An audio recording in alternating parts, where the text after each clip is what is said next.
एक शाम प्राची टीवी पर सीरियल देख रही होती है, तभी उसकी सास वहाँ आती है।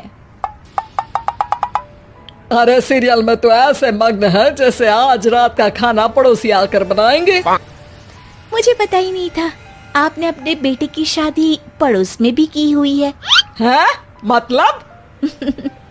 मतलब इस घर में सारा काम बहू ही करती है, आप तो सिर्फ खर्राटे मारती हैं। अच्छा जी, फिलहाल तो तुम आराम फरमा रही हो, चलो जाओ, ये मेरे टीवी देखने का समय है। आहा, इसीलिए मुझे भगाया जा रहा है। सॉरी, अब तो बिल्कुल नहीं जाऊंगी।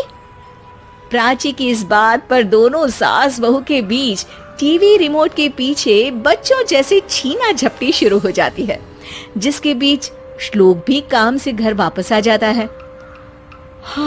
आज मेरी चूहे बिल्ली की जोड़ी किस बात पर झगड़ रही है? अरे तेरे बीवी मुझे टीवी ही नहीं देखने दे रही।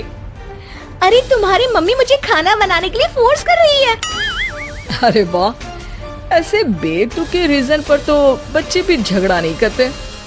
अरे मुझे कुछ मत बोल, सब इसने ही शुरू किया है। हाँ हाँ, जैसे आप तो बहुत दूध की धूली है ना। अरे बस दोनों चुप।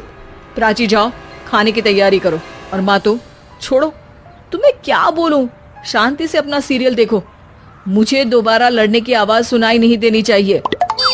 ऐसा बोलकर श्लोक वहाँ से चला जाता है, जिसके पीछे पीछे प्राची भी कुछ न कुछ बड़बड़ाते हुए रसोई में चली जाती है।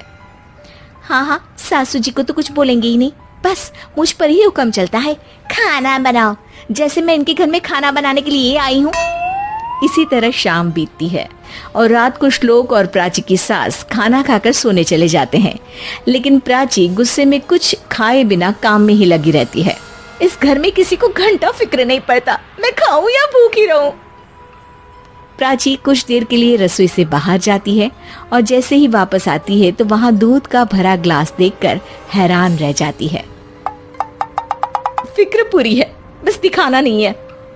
प्राची दूध पीकर सोने चली जाती है और अगली सुबह एक बार फिर सास बहू का कार्टून नेटवर्क स्टार्ट हो जाता है। ये तुमने ही किया है। अरे अजीब जबरदस्ती है, मैं बोल रही हूँ मैंने कुछ नहीं किया। दोनों ने मिलकर पूरे घर को पागल खाना बनाया हुआ है। यहाँ कोई नॉर्मल इंसान तो रह ही नहीं सकता, इसीलिए अब पड़ोसी क्या रिश्तेदार भी घर आने से कतराते हैं।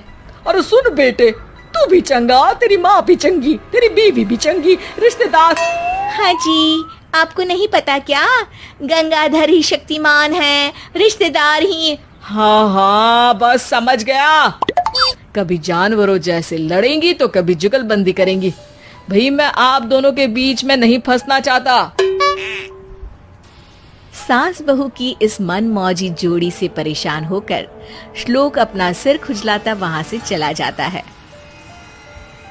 चलो अब मैं भी कीर्तन में जा रही हूँ।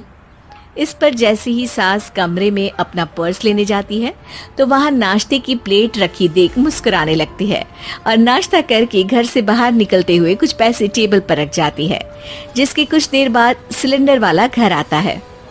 ओ मुरी मैया, मैं सिलेंडर के बारे में तो बिल्कुल भूल ही गई थी। घर खर्च के सारे पैसे भी मम्मी के पास है और श्लोक से बोला तो उल्टा 4 बात सुनाएंगे। प्राची ये सोच ही रही होती है कि अचानक उसका चेहरा चमक उठता है और वो घर में आकर इधर उधर देखने लगती है। तभी उसकी नजर टेबल पर रखे पैसों पर पड़ती है, जिन्हें वो सिलेंडर वाले को दे देती है। ये सब श्लोक देख लेता है। अच्छा बेटे, इतना बड़ा घोटाला, सबके सामने मैं तेरी दुश्मन और पीठ पीछे तेरी मेरी यारी। इस पर श्लोक एक प्लान बनाता है और शाम को सब एक साथ बैठे होने पर बोलने लगता है। माँ, तुम दोनों की बहुत लड़ाई होती है, इसलिए मैं सोच रहा हूँ कि प्राची को उसके घर छोड़ाऊं, इससे वो भी खुश रहेगी और तुम भी। अचानक श्लोक की ये बात सुनकर सास बहू शौक से उसकी तरफ देखती हैं। अरे ऐसे कैसे घर छोड़ाओगे, मुझे कहीं नहीं जाना। अरे तुमने बोला नहीं पर मैंने सुन लिया, तुम्हें मम्मी के साथ रहना अच्छा नहीं लगता, मुझे पता है।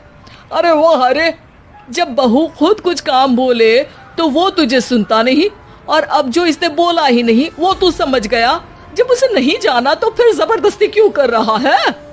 अच्छा, फिर आपको मौसी के घर छोड़ाता हूँ, बस अब आप दोनों एक घर में एक छत के नीचे नहीं रह सकती। मैं इस टॉम एंड जेरी की जोड़ी को और नहीं झेल सकता। है? ऐसे कैसे नहीं रह सकते? तुम्हें इतनी दिक्कत है तो तुम्हारा बोरिया बिस्तर पैक कर देती हूँ, लेकिन मम्मी जी कहीं नहीं जाएंगी। बिल्कुल यही सुनना था मुझे। अगर दोनों में इतना ही प्यार है फिर हर वक्त ये लड़ाई का नाटक क्यों करती हो?